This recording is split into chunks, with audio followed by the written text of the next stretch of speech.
réseau Chrono-Vélo. Alors, comment va se dérouler? Comme d'habitude. Voilà, j'ai beau appuyer, faire ce qu'on me dit je fais ce qu'on me dit de faire, voilà, mais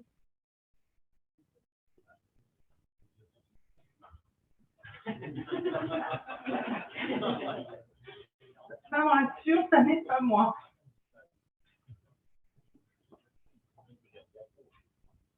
Diapos, oui. Les diapos. Les transparents aussi. Voilà, merci beaucoup. Alors, on est réunis jusqu'à 20h.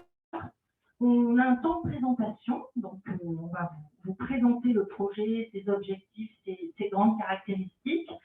On aura une intervention des élus de Le Mans Métropole, donc Monsieur Touche, qui est ici, conseiller communautaire, délégué au plan vélo, et Monsieur Batio, vice-président de Le Mans Métropole, délégué au transport et aux mobilités. Voilà, nous avons également Kevin Elquin, chargé de mission mobilité transport Le Mans Métropole, et Ronan Thiebaud, chef de projet Chrono-Vélo Transamo, qui est le mandataire de Le Mans Métropole pour la conduite du projet. Voilà, moi-même, je suis Valérie Boyer et ce soir, je vais animer les échanges. Nous sommes également en présence, il y a beaucoup de monde ce soir pour répondre à vos questions. Nous sommes également en présence du mandataire qui va réaliser les études, représentant du groupement de bureaux d'études, donc Artelia, Todomodo et Capacité. Ce sont donc les 3 bureaux d'études en charge de la réalisation des études préliminaires. Voilà, et ils sont surtout là pour répondre à vos questions d'une approche plus technique. Voilà, donc nous avons réuni les personnes qu'il fallait pour répondre à toutes vos questions. Après une présentation du projet, on vous fera un retour en images de la concertation. Alors bien évidemment, la concertation n'est pas terminée, elle se termine vendredi. Elle a démarré le 9 février. Mais voilà, on est à 2 jours de la fin, donc on voulait partager avec vous un premier bilan en images et vous donner le nombre de participants et surtout vous présenter une première synthèse des thématiques abordées. Voilà, alors juste avant de passer la parole à Monsieur Touche et Monsieur Batio, comment vont se dérouler les échanges? Alors, il faut que vous sachiez que nous avons également des personnes en visioconférence, voilà, pour élargir et permettre au plus grand nombre de participer. Il y a des personnes en visioconférence. Voilà, donc pendant le temps d'échange, on alternera les prises de parole, les questions dans la salle et les questions à distance, puisque les personnes à distance peuvent également participer. Voilà, pour les personnes présentes dans la salle, au moment du temps d'échange, si vous pouviez lever la main, Bénédicte et Julie vous passeront un micro, donc attendez d'avoir le micro s'il vous plaît avant de prendre la parole. Donnez-nous votre nom, voilà, commune de résidence, nom et le nom de votre association si vous êtes membre d'une association. Et voilà, et s'il vous plaît, si vous pouvez, dans la mesure du possible, faire des interventions courtes pour que tout le monde puisse s'exprimer. Voilà, donc ça c'est le petit mode d'emploi pour participer en visioconférence. Donc le mode d'emploi de toute façon s'affiche pour les personnes en visio. C'est le même principe pour les personnes, si elles peuvent lever la main. On vous demande, on vous donne la parole, du coup vous activez votre micro, vous posez votre question et on vous remercie bien évidemment de couper votre micro. Une chose importante pour les personnes à distance, il y a bien évidemment le chat sur Zoom et vous pouvez poser des questions, voire même formuler un avis dans le chat. Ils seront bien évidemment analysés et mentionnés dans le bilan de la concertation. Voilà, juste pour finir, pour faciliter les échanges, tous ensemble, on doit respecter bien évidemment quelques règles simples, mais c'est bien, monsieur, de le rappeler. Voilà, c'est toujours bien. Donc, on s'écoute avec bienveillance et courtoisie. On ne s'interrompt pas pendant les prises de parole. On n'intervient pas pendant les interventions. Il y a un temps d'échange pour les questions après. Je l'ai déjà dit, je le répète, monsieur, je vous assure que la dernière fois, on avait des interventions longues et certaines personnes n'ont pas pu prendre la parole. Donc voilà, si vous pouvez poser une question. Et pour finir, la réunion est enregistrée. Alors, c'est également important. Voilà, c'est enregistré et ça nous permet notamment de faire un compte-rendu le plus fidèle possible. Bonsoir, Madame Le Balleur. Voilà, donc écoutez, je vais arrêter de parler. Donc, je vais passer la parole à Monsieur Touche, Madame Le Balleur et Monsieur Battiot. Ils vont rapidement nous rappeler l'ambition du réseau Chrono-Vélo pour le territoire et la métropole. Merci. Bonsoir à toutes et à tous. Alors moi, je vais vous rappeler la genèse un petit peu de ce projet. Donc, ça a démarré en novembre 2019 par le vote en conseil communautaire du schéma directeur vélo. Donc, le schéma directeur vélo avait essentiellement comme but de dynamiser la pratique vélo avec des itinéraires sécurisés, continus et qualitatifs sur l'ensemble du territoire de la métropole. Donc, le relier les 19 communes entre elles à la métropole centre. Voilà, à peu près où la base qui va servir après à Transamo et Artélien pour travailler sur ce projet. Donc, pour l'instant, on est à peu près à 120 km de réseau plus ou moins parcellaire et l'ambition, c'est de passer en 2030 à 300 km de réseau continu avec un jalonnement tout au long des itinéraires pour que des fois des personnes qui arriveraient à la gare puissent aller à Ivry-Évêque par le plus court possible, sans chercher ou avec l'aide de leur smartphone. Voilà. Maintenant, donc, maintenant, on va pouvoir donner. On va passer voilà, à la présentation du projet. Donc, je vais passer la parole à Ronan et Kevin. Allez, installez-vous. Bonsoir à tous, je suis Ronan Thiebaud du cabinet Transamo. Nous sommes mandataires de Le Mans Métropole pour ce projet. C'est-à-dire que nous secondons Le Mans Métropole pour piloter ce projet. Donc, les objectifs, je vais prendre ça. Ah oui, Les aspects. j'ai oublié de vous parler du cadre réglementaire de la concertation. Donc, je vous l'ai dit, hein, une concertation préalable 9 février jusqu'à vendredi, préalable à la décision et à la définition précise du projet. Les modalités, elles ont été définies par délibération du Conseil communautaire le 16 décembre. Et bien évidemment, les objectifs, c'est d'abord vous informer, vous présenter le projet et écouter vos avis, les analyser et les intégrer dans le bilan de la concertation qui sera réalisé par Le Mans Métropole. Bilan qui présentera une analyse des avis, les enseignements et les suites données par Le Mans Métropole. Il sera présenté en délibération du Conseil communautaire durant l'été. Voilà. Et il y aura de toute façon une large information au moment de la publication du bilan, notamment sur le site internet. Voilà. Et il reste donc, vous avez jusqu'à vendredi pour participer. Il y a une balade à vélo demain à 17h. Il reste une place. Donc, vous pouvez. Voilà, il y a eu les inscriptions ont rencontré un large succès, donc, mais il reste quand même une place. Donc, vous pouvez vous inscrire sur la plateforme participative jeparticipe.lemans.fr et surtout, vous avez jusqu'à vendredi minuit pour déposer votre avis à ce stade du projet. Bien évidemment, Ronan et Kevin vont vous présenter. Il y aura d'autres phases de concertation, notamment au moment de l'enquête publique. Mais là, en tout cas, pour cette phase, c'est jusqu'à vendredi midi. Il y a également 2 points d'info. Vendredi matin sur le parvis de la gare et vendredi à midi sur le parvis de l'université en face de la BU. Voilà, donc c'est pas encore fini, hein, il reste 2 jours avec un programme encore chargé. Voilà, et cette fois-ci, je passe la parole à Ronan. Merci Ronan. Je peux prendre voilà.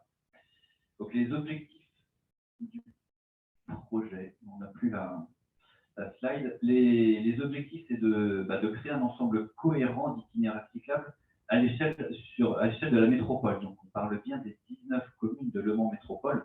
Ce n'est pas un projet qui se concentre sur la seule ville du Mans et puis peut-être Allonne et Coulet. On va bien jusqu'au fin fond de la métropole, sans rupture de continuité. Donc ça, c'est un élément majeur vraiment pour le territoire. Donc, bien sûr, des liaisons vers le Mans Centre, qui est la ville, la ville centrale, mais également entre les communes, sans nécessairement passer par Le Mans. Donc cibler les pôles attractifs qui ne sont pas tous situés à Le Mans, et il y en a également dans les communes autour. Accélérer les changements de comportement, donc aider, favoriser la mise en scène, la remise en scène des gens qui hésitent aujourd'hui ou qui veulent, qui disent que le vélo est un bon moyen pour se déplacer. Pourquoi ce projet? C'est que aujourd'hui, il y a beaucoup d'aménagements cyclables qui existent déjà sur Le Mans Métropole, qui ont pu être réalisés à l'occasion de différents projets, mais un petit peu bout par bout. Et aujourd'hui, il y a besoin de prendre du recul et de vraiment unifier tout ça, d'homogénéiser et de rendre tout ça plus cohérent.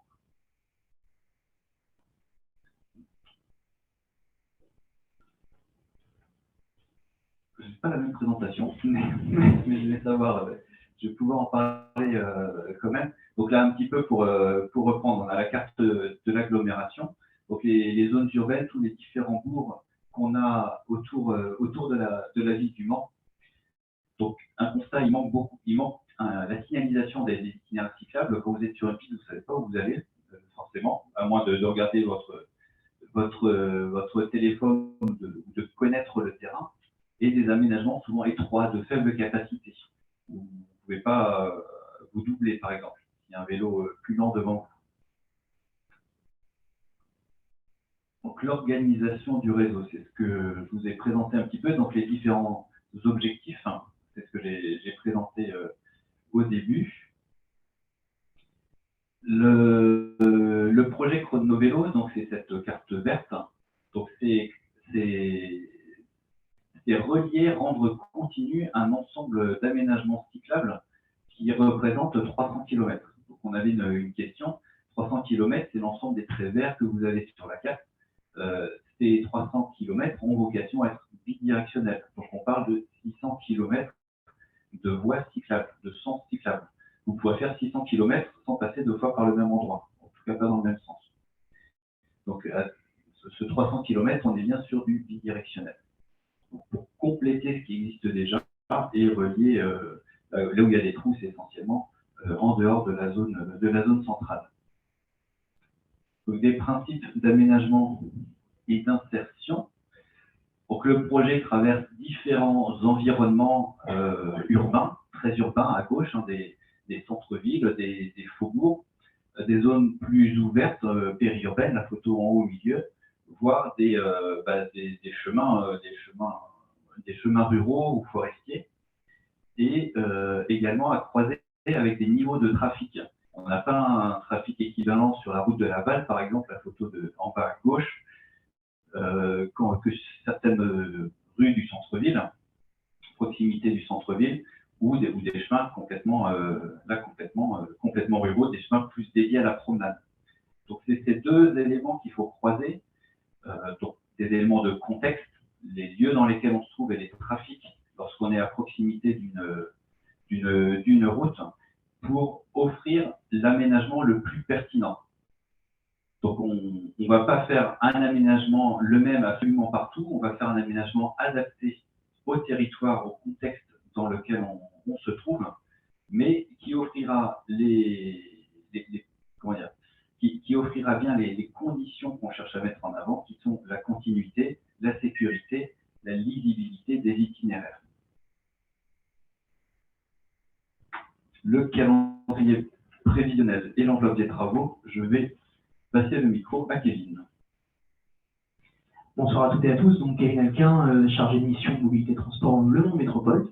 Donc je vous présente effectivement ces étapes et les sujets de financement. Donc, l'approche par itinéraire avait été définie dans le cadre des études du PLU dès 2016. C'est un travail qui commence déjà à avoir un petit peu de temps derrière lui, avec une approbation du programme qui avait été faite en 2019 dans le cadre du vote du PLU et une approbation de ce PLU communautaire début 2020, 2 mois, début d'année. Le lancement des études préliminaires, donc c'est la phase dans laquelle nous sommes actuellement, donc a été faite fin 2021, donc, pour une période de 6 à 8 mois, avec un temps de concertation, on est en plein dedans, c'est ce premier temps de concertation qui est très important parce que c'est le premier temps finalement, en dehors du temps d'études qui avait été mené lors du PLU, c'est le premier temps d'échange avec la population sur le projet qui permet d'avoir remonté de votre côté de vos attentes notamment, qui nous permet d'avoir des études plus proches de vos besoins, avec des finalisations d'études. Je vais très rapidement, mais je répondrai à vos questions, bien évidemment, si nécessaire. Finalisation des études qui est prévue pour mi-2023, voire mi-2024, pardon.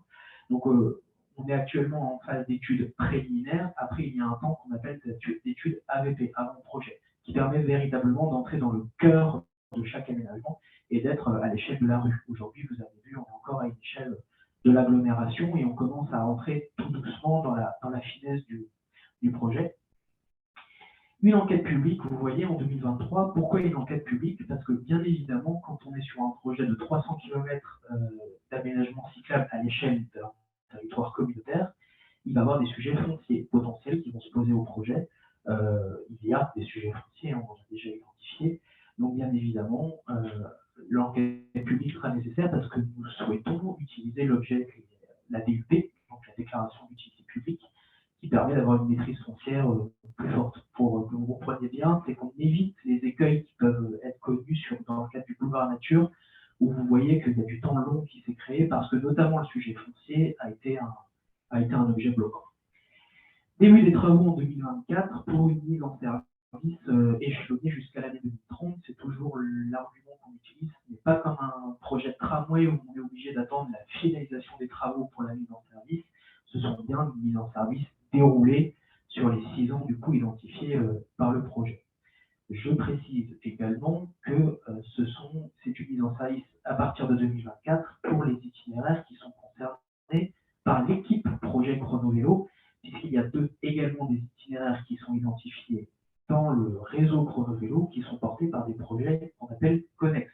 Je pense notamment à Voltaire-Cordelay, qui est d'ores et déjà en travaux et en réflexion, parce qu'il n'y a pas que des travaux, et également le projet des chronoligues que certains d'entre vous connaissent peut-être, où il y a également de nombreux kilomètres qui sont concernés et qui est sur une temporalité plus courte. En tout cas, les travaux commenceront plus tôt.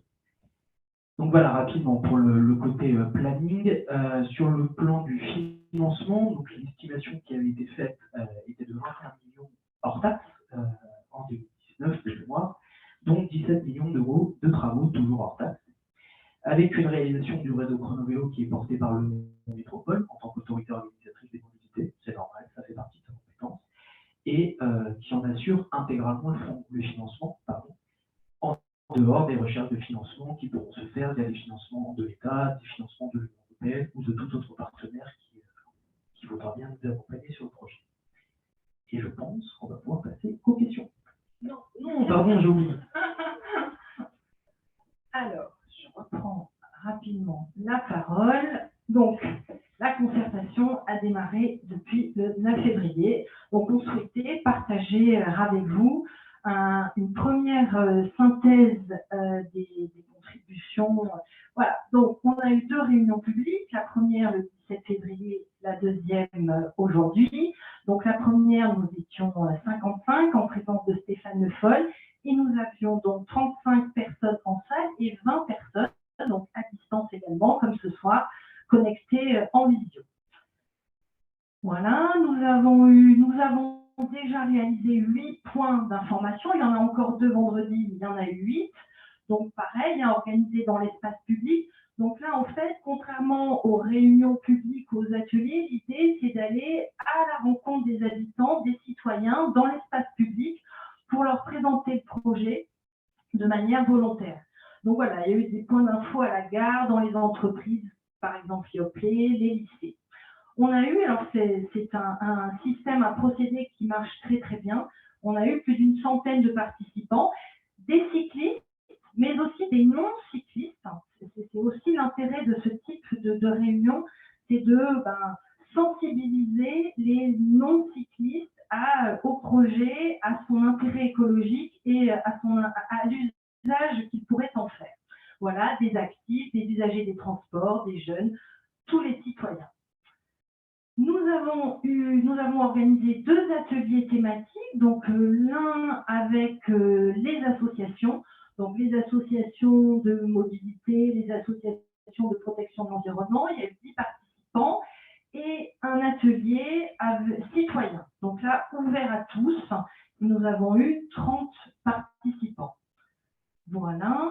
Alors, voilà. Ça, c'est la synthèse. Bien évidemment, à date, ça n'est pas du tout finalisé et on a encore jusqu'à vendredi pour écouter et recueillir les avis. Là, c'est vraiment une photographie à date. Donc, la perception du projet, ce qui ressort des avis et contributions.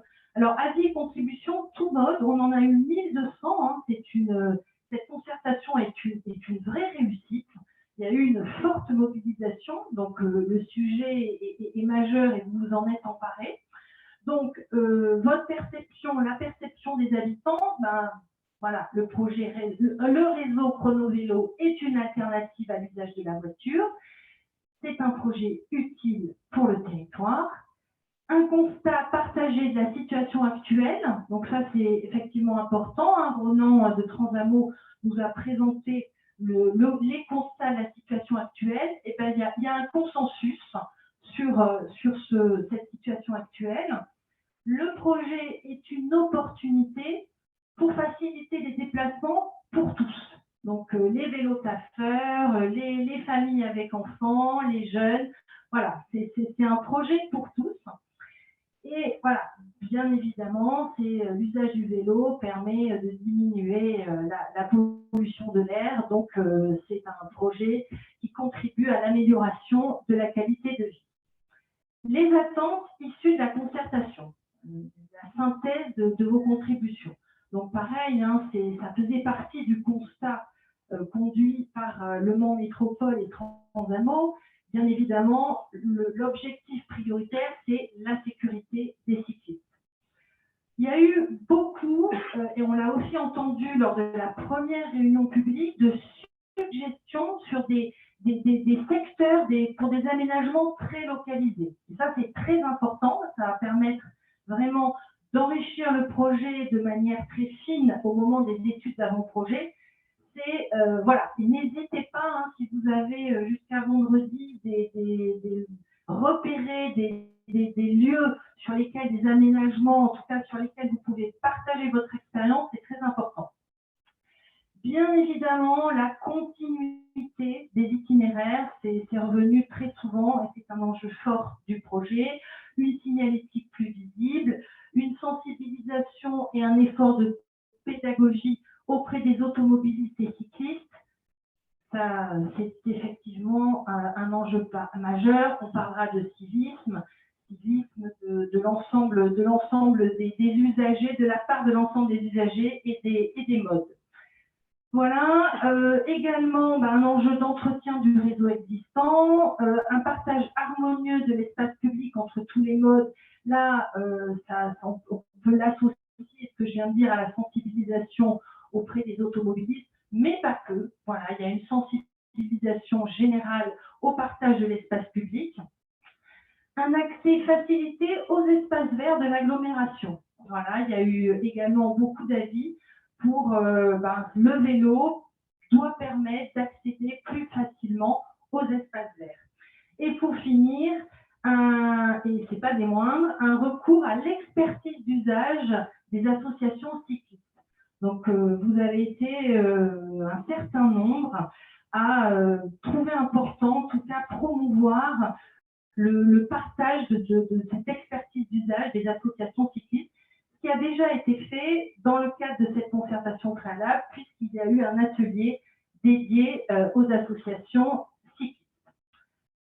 Voilà pour les principaux thèmes abordés. Comme je l'ai dit tout à l'heure, c'est vraiment une photographie à date et ces thématiques seront détaillées dans le bilan qui sera publié avant l'été, en tout cas durant l'été. Voilà, donc on a privilégié des temps de présentation courts, plutôt pour vous, voilà, pour vous donner la parole à vous ce soir. Donc, c'est le temps d'échange, on vous donne la parole. Donc, il y a Bénédicte et Julie, voilà, il faut lever la main. Donc, dans la mesure du possible, toutes les personnes qui veulent s'exprimer pourront le faire. Alors, on va commencer par monsieur. On distribue la parole, hein, monsieur. Voilà. Allez-y, donc, votre nom, si vous pouvez, et votre commune de résidence. Oui, bonsoir. Laurent Chignard, Arnage. J'ai noté tout à l'heure qu'il y avait 120 km d'aménagement cyclable Le Mans Métropole, c'est ça? Et c'est 120 km d'aménagement. Il n'y a pas de piste. C'est important de le préciser. C'est beaucoup de bandes, une grosse majorité de bandes, mais je vais revenir tout à l'heure. J'aimerais revenir également sur la chaussée d'Oux entre Saint-Georges et Allonnes. Qu'est-ce qu'on dit à quelqu'un qui est stationné ou qui empiète sur la bande cyclable? La bande, hein, c'est important de préciser. Alors je dis, c'est pas bien, tu dois rester sur ta voie, le véhicule. Qu'est-ce qu'on dit à un automobiliste qui a une voiture en face de lui à la chaussée d'Oux? On lui dit tout l'inverse. On lui dit, ça y est, c'est le moment, tu peux te reporter sur la bande cyclable. Donc il y a un monsieur qui est intervenu la dernière fois, il y a un mois, sur la chaussée d'Oux, il a très bien expliqué, donc je ne vais pas revenir dessus. Sur les inconvénients de ces chaussées d'Oux, c'est même plus qu'un inconvénient, c'est même un gros hiatus. Alors, c'est intéressant, c'est que l'élu de la dernière fois, il a reçu la remarque du monsieur, et il dit, bon voilà, moi j'ai demandé à la personne qui roulait sur la chaussée d'Oux, en vélo, c'était une dame, et je lui ai demandé son avis. Et effectivement, il a entendu cette dame, et cette dame dit, bon, ben voilà, bon an, mal an, j'en prends mon parti. Effectivement, c'est là que c'est intéressant, c'est qu'en fait, l'élu demande son avis à quelqu'un qui est déjà sur l'aménagement cyclable. Donc, cette personne, effectivement, elle roule dessus, elle a estimé qu'il y avait plus d'avantages que d'inconvénients à rouler sur la chaussée d'Oux. Donc, l'avis, il est biaisé. Ce qu'il faut faire, moi, ce que je pense, pour savoir si un aménagement cyclable est de qualité ou pas, il ne faut pas demander à ceux qui y sont. Il faut demander à ceux qui n'y vont pas. C'est ça la performance. C'est ça qu'on essaie, si j'ai bien compris, on essaie de capter, de faire un report modal.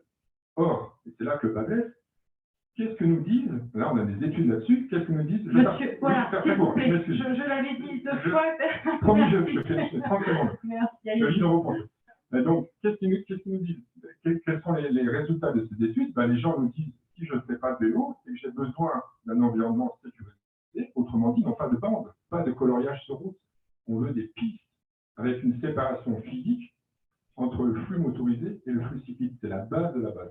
Alors après, quand je dis ça, et je vais terminer par là, on me dit, oui, mais effectivement, mais les pistes, ça prend plus de place que les bandes. Oui, c'est vrai, ça prend un petit peu plus de place. Sauf que si on fait, mettons, je dis n'importe quoi, un mi-piste sur le chrono vélo et mi-bande, l'effet bénéfique des pistes, il va être complètement gâché par la présence des bandes. Et c'est tout l'enjeu, en fait. C'est-à-dire qu'il ne faut pas faire mi-bande, mi-piste, il faut faire que des pistes.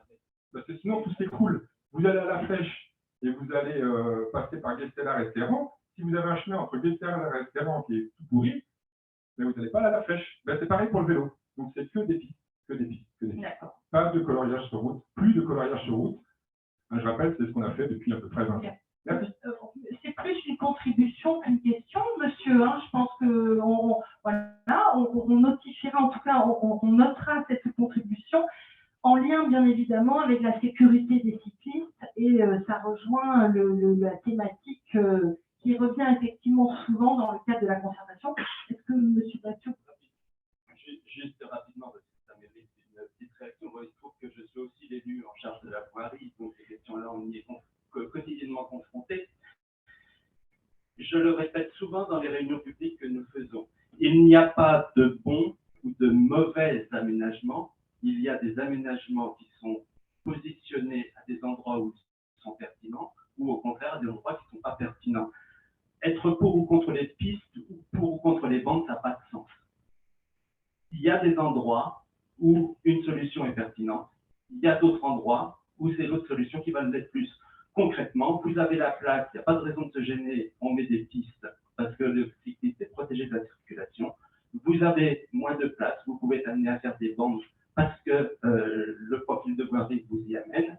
Et puis on a des rues parfois qui sont tellement étroites que c'est ni piste ni bande et on va être sur une voirie partagée. Donc c'est juste une petite réponse que je voulais faire. Il faut vraiment, et c'est là justement que la concertation va prendre toute sa place, il faut vraiment se mettre autour d'une table, regarder les conditions qu'on a et essayer de trouver la solution qui est la plus adaptée à mettre en œuvre, et c'est comme ça qu'il faut fonctionner. Merci, monsieur. Julie, monsieur là-bas qui lève la main. Allez-y, monsieur. Merci. La 15 Le Mans. On va poser 3 questions. Comment va s'articuler les chrono-vélos avec les transports communs, publics, notamment avec ceux du département et ceux de la région? Deuxièmement, la question des poids lourds. Ce qui me semble un peu ennuyeux, c'est que tout ça c'est séquentiel. Je ne vois pas de globalité de transport sur la ville, l'agglomération. On commence. Et puis troisièmement, je suis assez surpris de ne pas voir, ne voir que les élus responsables des transports et du vélo. J'aurais bien voulu aussi que les élus responsables de la santé, puisqu'on en parle tellement, soient présents. Parce que vraiment, c'est un enjeu de santé publique, les gens prennent le vélo, fassent du vélo. Donc il y a bien un peu d'une globalité à avoir et pas une sectionnalité. Parce que si on sectionne, on répondra à des situations de court terme, on répondra pas au long terme. Merci, monsieur. Alors, je vais pouvoir répondre, peut-être pas à l'intégralité de vos questions, mais en tout cas pour la première, concernant la mise en commun des politiques de mobilité, donc on va dire de mode actif, mode doux, et la politique de transport, c'est effectivement un sujet, l'intermodalité, la multimodalité. Le raccord avec les transports de la région sera assuré principalement par les pôles d'échange, qui sont d'ores et déjà identifiés. Ce n'est pas le projet qui forcément fera évoluer les pôles d'échange, par contre il permettra aux cyclistes de mieux se raccorder aux pôles d'échange. Il y en a quand même qui est majeur, et si vous avez peut-être eu le temps, peut-être pas ce soir, mais à d'autres moments de voir, la gare devrait notamment changer en termes de...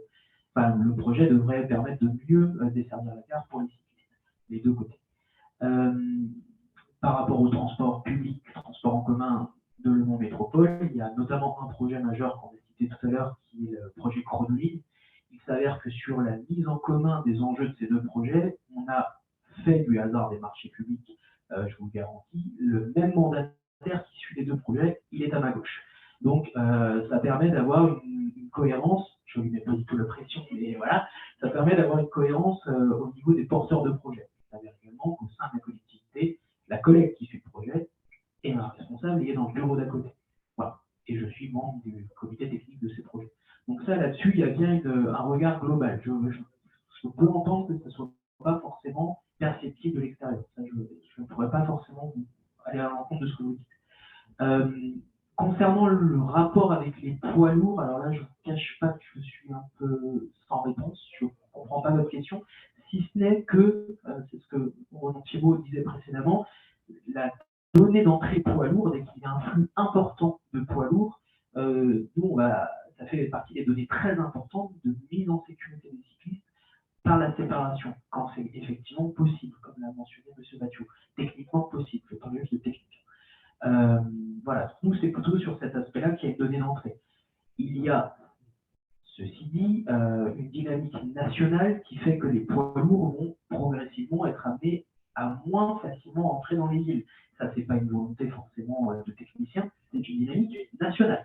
Donc, que la loi va nous imposer in fine. Donc, il y a ce sujet-là, mais là, ce soir, je suis un peu limité pour vous répondre. Et j'ai oublié la dernière question. Sur la santé, sur les élus santé, alors ils sont associés au projet, mais juste pas là ce soir. C'est purement ça. Merci, Kevin. Pour ajouter sur les poids lourds, donc l'ambiance déplacement urbain, il y a la livraison du dernier kilomètre.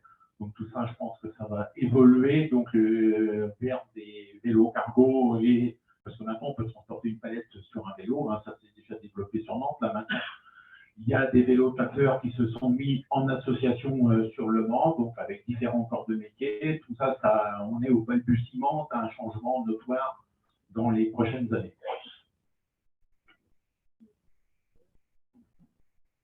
Alors,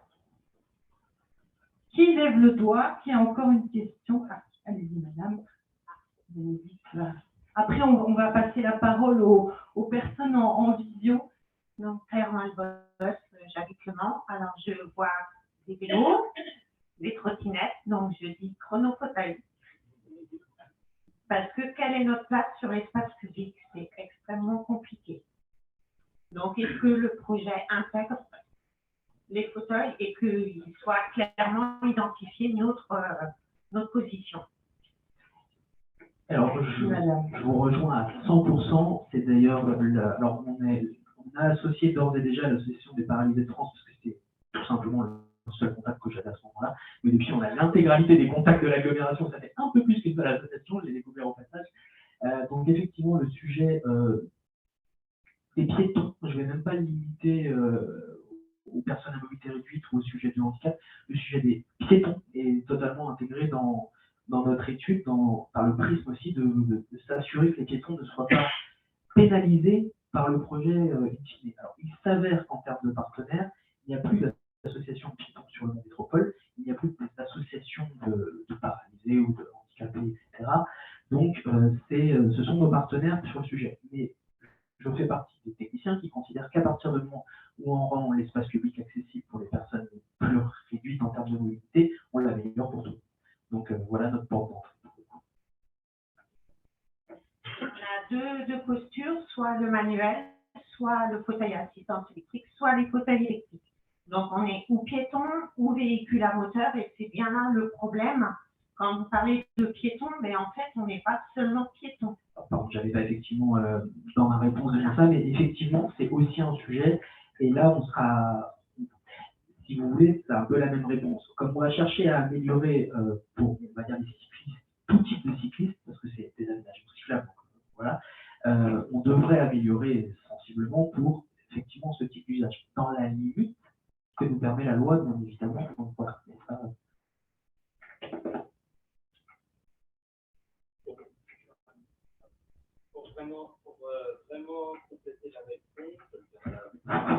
Pour vraiment compléter la réponse, c'est vrai qu'au niveau légal, par rapport aux personnes à mobilité réduite, on a deux configurations, le déplacement à la force physique, manuelle, et le fauteuil électrique. Et il y a une tolérance, c'est autorisé pour les personnes en fauteuil électrique motorisé de circuler sur les bancs des aménagements cyclables. Donc ça, c'est important aussi, c'est quelque chose qu'on prend en compte, parce que améliorer la circulation cyclable, c'est aussi améliorer ce type de déplacement pour ces fauteuils électriques.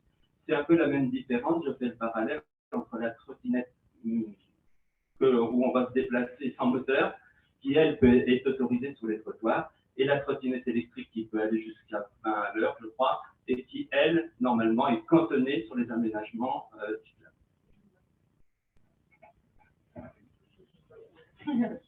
Merci. Est-ce qu'on a des questions des personnes en vidéo? Une question écrite, tu peux nous la lire? Oui. Quel est le niveau de participation à cette concertation des personnes qui ne font pas ou peu de vélo en ce moment? Oui, je vous l'ai lu. Vas-y, Léo, on n'a pas entendu. Quel est le niveau de participation Quel est le niveau de participation à cette concertation des personnes qui ne font pas ou peu de vélo en ce moment?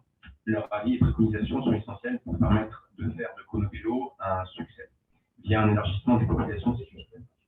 Voilà. Alors, je répète, hein, voilà, effectivement, la question est pertinente, hein, elles sont toutes pertinentes, mais l'enjeu de ces points d'info où on va à la rencontre, on va chercher l'avis justement des personnes qui n'utilisent pas le vélo et on leur demande également pourquoi, quels sont les freins à l'usage du vélo. Et on voit aussi d'ailleurs dans les thématiques abordées, la sécurité arrive dans les premières positions.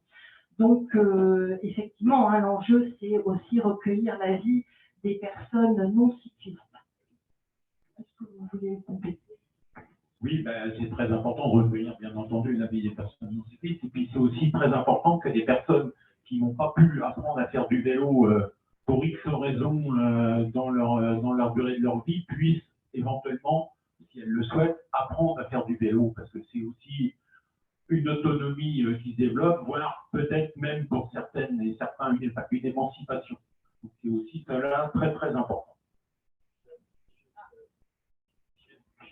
On va profiter que Isabelle justement est maire d'une commune périphérique du Mans à Pruyé pour justement nous parler un peu des problématiques qui sont liées plus particulièrement. Oui, bonjour à toutes et à tous. Effectivement, cette ambition de chrono-vélo, elle a été partagée en ville du Mans, mais dans nos 18 communes qui composent la métropole, ça a été un sujet prégnant. Et les habitants de nos communes, depuis déjà très longtemps, nous parlent d'une volonté, parce que je pense que la volonté, elle est là, et il ne manque qu'une chose, c'est effectivement des pistes où on retrouve la sécurité. Et c'est ce mot qui est venu à chaque fois qu'on a pu réunir et les gens pour se parler de plein de choses, mais entre autres de celui-là. Nous, on est prêts à y aller, il n'y a aucun problème. Je pense que le pourcentage pourrait augmenter très vite. Je crois qu'aujourd'hui, on est à 6% en France des gens qui prennent le vélo, quand on est à 12% du côté de Strasbourg, et puis on passe à 28, je crois, ou 30 quand on est passé la frontière et qu'on est en Hollande. Donc oui, il y a une vraie volonté. La difficulté, quand on n'est pas au Mans, mais quand on est à Pruyé-Chétif ou dans nos communes périphériques, c'est qu'on part de rien. Il n'y a même pas une piste cyclable. Donc tout est à créer avec des difficultés qui sont importantes, puisque nos routes de campagne, par définition, elles sont de campagne, elles ne sont pas larges. Et donc construire effectivement des pistes cyclables dans le cahier des charges qui nous a été présenté tout à l'heure et auquel on tient, parce que du coup, si on fait quelque chose, on le fait bien dès le début. Comme à l'époque, on a construit les routes, aujourd'hui, on doit construire des aménagements dignes de ce nom pour les vélos. Et c'est pas simple, parce qu'il a été question d'acquisition foncière tout à l'heure, et oui, il faudra passer par là. Donc c'est un enjeu qu'on travaille déjà depuis le PLUI, mais qui va demander un peu de temps. On va y arriver, on est confiant et on milite dans ce sens-là, mais voilà, comprenez que ça prendra un sujet. Juste un petit mot sur une des premières questions qui a été dite dans cette salle concernant l'aménagement du chaussée. Moi, je l'emprunte en tant qu'automobiliste, c'est vrai, et ça a été dit tout à l'heure. Je rappelle le contexte. On avait beaucoup de gens d'habitants de nos communes, comme je viens de vous le dire, qui voulaient aller en vélo à Allonnes, au Mans. Nous n'avions pas d'aménagement cyclable. Covid est passé par là. On a voulu, dans le cadre d'un aménagement, on va dire, rapide, parce qu'on s'est aperçu que les gens prenaient plus le vélo, essayer de trouver des solutions pour les encourager à prendre leur vélo en toute sécurité quand même. On a fait cet aménagement Chaussy qui a fait poser beaucoup de questions. Alors, vous en êtes posé en tant que vélo, mais on s'en est posé aussi en tant qu'automobiliste. Quand on est arrivé sur cet aménagement les premières fois, on est perdu. On est perdu, je le reconnais. Mais le côté « je suis perdu », eh bien, je regarde, je fais attention et je vais surtout moins vite. Parce que la problématique de nos petites routes de campagne aussi, c'est que les véhicules, malgré tout, ils s'approprient de la route et ils vont vite. Donc, et ça reste, et ça continue. Aujourd'hui, le réflexe, c'est de ralentir. Alors, ça ne règle pas tout, mais je pense qu'il faut toujours, dans tout ce qu'on fait de nouveau, ça c'est fait ailleurs, quand on fait quelque chose de nouveau, il faut toujours regarder aussi le côté, qui change, qui amène aussi du positif. Et je confirme, moi je connais aussi des gens qui l'utilisent en vélo, qui me disent, ma foi, on est mieux quand même, et on s'en va en toute sécurité rejoindre, notamment par là, Allonnes. Reste la traversée effectivement à gérer de la grande route de la Suze, mais bon, c'est quelque chose auquel on réfléchit et ça vient pas. Voilà, c'est ce que je voulais compléter dans ce cadre. Juste en complément pour répondre à la question qui a été posée à l'heure actuelle, nous n'avons pas le taux de participation des gens qui ne se déplacent pas à vélo, tout simplement parce que la concertation n'est pas terminée. Donc effectivement, les données statistiques sur savoir quelle typologie de personnes a répondu, on ne les a pas collectées. Par contre, je me tourne vers ma collègue, mais normalement, c'est le genre de choses qu'on devrait pouvoir à peu près identifier avec peut-être une marge d'erreur, bien évidemment, au sortir de la concertation. Merci. Alors, on va passer d'abord la parole à Madame Julie, là, au fond, qui n'a pas encore pris la parole. Oui, monsieur. Après, monsieur. Madame d'abord. Bonsoir, monsieur Rougeau-Dumont. Si j'ai tout bien compris, donc votre projet sur 300 km, actuellement 120 km de réalisés, donc il en reste 180 à faire sur 8 ans. Sur ces 180 km, combien serait aujourd'hui en pourcentage potentiellement en piste cyclable? À l'heure actuelle, je ne peux pas vous dire, c'est l'objet des études préliminaires qui donc, on n'a pas forcément précisé comment sont organisées les études préliminaires, c'est quelque chose qu'on avait fait la dernière fois. Il y a eu un temps de diagnostic pour le bureau d'études qui a dû s'approprier le territoire, bien évidemment. On est à mi-chemin des études préliminaires pendant ce temps de concertation qui permet au bureau d'études d'enrichir sa compréhension et notamment les attentes et les enjeux avec votre regard, vos regards, parce que si on a dit 2 300, ça commence à faire beaucoup de regards. Et après, justement, c'est les mois à venir jusqu'à cet été, donc jusqu'au mois de juin, puisque leur objectif, c'est de nous rendre les études préliminaires d'ici juin. C'est à ce moment-là, en fait, qu'on va déjà avoir bien dégrossi ce genre de sujet. Aujourd'hui, on peut tout simplement pas vous le dire, ça avait été défini comme étant des itinéraires en 2019. Maintenant, justement, on va préciser ça. C'est ce que je vous disais, on commence déjà à préciser. Voilà. Et aujourd'hui, je ne peux pas vous le dire, malheureusement. Merci, Kevin. Alors, voilà, monsieur, et après, madame, hein, on a bien vu que vous demandez la parole. Allez-y, monsieur. La première question, c'est... Alors, nom et votre commune, monsieur. Ah, pardon, de Robert, Alain de Robert, je suis du Mans. Très bien. Qu'est-ce que je veux dire? Oui, je ne voulais pas m'endormir en bête ce soir, je voulais savoir ce que vous parliez de choses si douces. Alors, c'est la première question. Ah, d'accord, tout le monde ne sait pas, d'accord, mais vous avez raison, mais tout à fait. On va donc vous l'expliquer. Ah oui. Vous avez une autre question, monsieur? Allez. Oui, alors moi, j'utilise un peu le vélo, là, tous les jours. Vous avez parlé de civisme, vous avez parlé de piétons, et je me demande comment vous allez pouvoir faire pour sensibiliser justement les piétons à la cohabitation. Parce qu'en réalité, il m'est arrivé une petite anecdote. Hein. Vous avez fait, moi j'apprécie les aménagements qui se font en fonction du temps et en fonction des moyens. C'est certainement très compliqué, mais par exemple, je crois que c'était hier matin, j'ai pris la rue Voltaire, je suis remonté pour prendre le tunnel, et là vous avez fait un passage sur le trottoir, sur le pont. D'accord? Et donc je me suis fait, entre guillemets, engueuler, parce que j'étais sur le trottoir. Bon.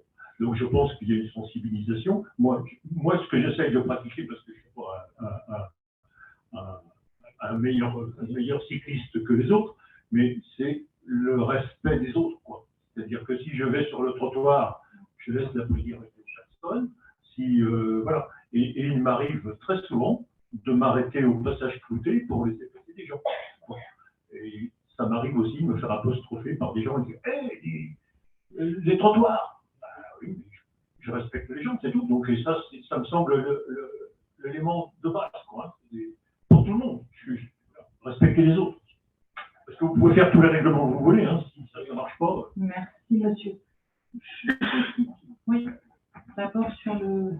Je te laisserai répondre, mais bon, en plus, je me rappelle jamais des chaussées à quoi c'est en train de canaliser, c'est ça? C'est l'appellation technique. Mais bon, je laisserai Kevin répondre, c'est un aménagement, on va vous expliquer.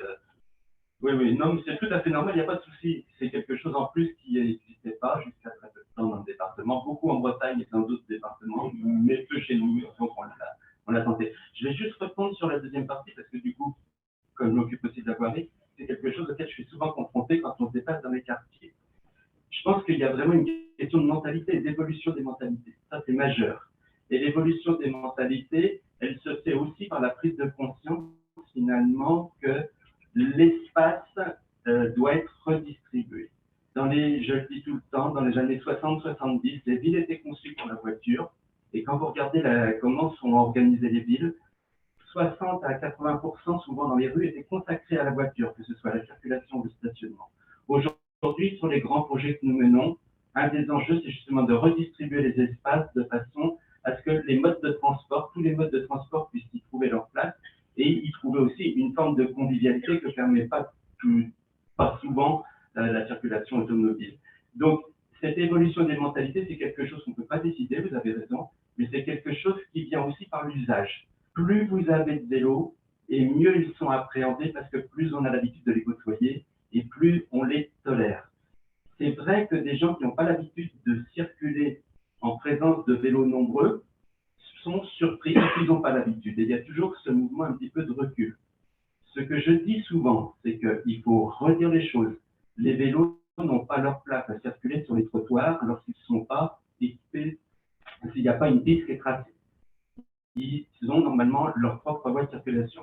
C'est vrai que dans certains endroits, c'est comme ça, on n'a pas remanié encore toute la ville pour faire de la place aux vélos. Donc il y a des endroits où bien souvent les vélos se retrouvent à rouler sur le trottoir parce que c'est vraiment trop insécurisant sur la chaussée. C'est ce à quoi on va essayer de remédier avec ce schéma directeur vélo. Mais il faut aussi remettre les choses à leur place. En termes de voirie circulation, si l'on devait intervenir prioritairement là où nous avons les accidentologies les plus fortes, qui devraient être a priori logiquement ce que l'on doit faire, c'est pas tellement sur les conflits vélo-piétons qu'on doit intervenir en priorité, parce que concrètement, des accidents graves, a fortiori des morts, depuis que je suis élu, je n'en ai pas en tête en accidentologie vélo-piéton. Toute l'accidentologie que nous avons, grave ou décès, c'est tout le temps des conflits véhicules motorisés, véhicules mode doux, systématiquement. Donc c'est vraiment sur cet enjeu-là prioritairement qu'il faut qu'on intervienne. Ça ne veut pas dire que pour autant on autorise les vélos à faire n'importe quoi, mais il faut remettre les choses à leur place. Et c'est du civisme, c'est apprendre à vivre ensemble, effectivement. Il y a de plus en plus aussi d'espaces partagés qui existent. Moi, j'étais encore à Nantes il y a peu, de la gare jusqu'au château du Chassan. Et c'est un immense espace partagé, finalement, où vélo et piétons se côtoient. Ça se passe très bien. Les gens ont acquis cette culture-là à force, finalement, d'y être confrontés. Donc, votre remarque est tout à fait judicieuse, mais c'est justement la pratique, le fait qu'on va développer le vélo, qui fera qu'on arrivera à faire évoluer ces modalités. Merci. Oui, avec juste un petit complément sur la deuxième question, du coup, pour le complément technique lié à Chronovélo. L'objet, quand on mentionnait aussi la lisibilité des itinéraires, c'est pas la lisibilité uniquement pour les cyclistes des itinéraires pour savoir comment je me déplace du point A au point B. C'est aussi que les itinéraires soient lisibles pour les autres usagers, notamment à travers rendre les aménagements cyclables lisibles. C'est pour la réponse par rapport au projet, j'essaie de me rapprocher à votre question en trouvant cette réponse et on va essayer de rendre les aménagements cyclables plus lisibles, parce que moi j'ai aussi une anecdote de conflit d'usage où je me suis retrouvé avec 2 mois dans une chaussure orthopédique parce qu'un piéton n'avait pas vu que j'étais sur une piste cyclable et j'ai dû l'éviter. Voilà. C'est de l'aménagement qui a causé l'accident, c'est pas le piéton. Mais voilà, c'était ma petite anecdote aussi. Pour le chaussée, donc vous êtes sur une situation où vous avez une voie de circulation générale à double sens, de circulation générale, et là où en règle générale, en interurbain, soit vous n'avez aucun marquage, soit vous avez une ligne continue ou non axiale, là vous enlevez cette ligne axiale, et vous marquez, comme disait le monsieur, c'est pas tout à fait le terme, mais pour que vous identifiez des bandes cyclables de part et d'autre, ce qui fait que ces bandes permettent aux cyclistes de se mettre dedans.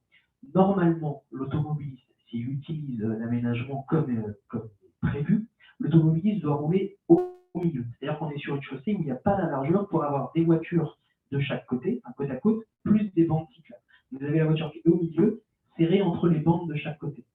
Quand les voitures se croisent, elles sont autorisées exceptionnellement, dans le cadre du chaussée ou de la CVCV, chaussée à voie centrale stabilisée, à mordre sur les bandes cyclables pour se croiser. Elles n'ont pas d'autre solution.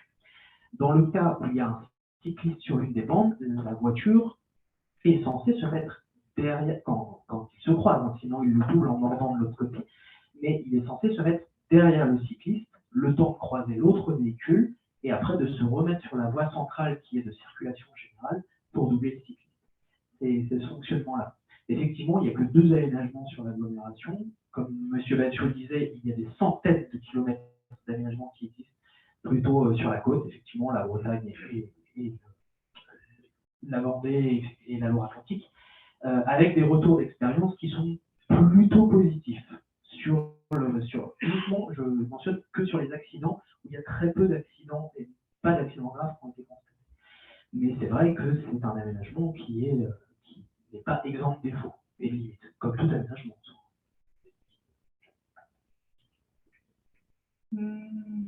Voilà, merci Kevin. C'est clair, monsieur. Chaussy-Doux n'a plus de secret pour vous. C'est technique, hein. C'est vrai que ça a une dimension, c'est assez technique, hein. Ou sinon entre Saint-Georges et Allogne.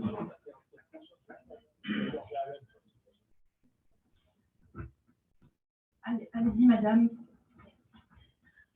Bonsoir. Alors, Anne Jourdain, conseil de quartier, j'habite Le Mans. Alors, utilisatrice de vélo en forte puissance durant au moins 3 ans, puisque j'habite Le Mans et je travaille en centre-ville, puisque je travaille à côté tout près. Là. Donc, la gare, je connais bien les trajets. J'ai arrêté le vélo suite à quelques accidents qui m'ont obligée avec les genoux, là, c'est fini. Hein. Mais j'ai quelques informations quand même. Ivray-l'Évêque, vous parliez de partir sur l'extérieur. Je connais Ivray-l'Évêque parce que j'y suis allée en vélo. Et ma difficulté, ça a été la lumière. C'est bien d'y aller en vélo quand il fait beau encore, mais quand on revient, c'était le Mans Jazz, hein, il y avait quelque chose, je suis revenue, j'avais pas de lumière, j'avais que la lumière du vélo. Et là, quand les voitures passent à côté de vous, elles ne vous voient pas. Hein. Donc là, effectivement, on parle de pistes ou de bandes cyclables, c'est problématique pour moi.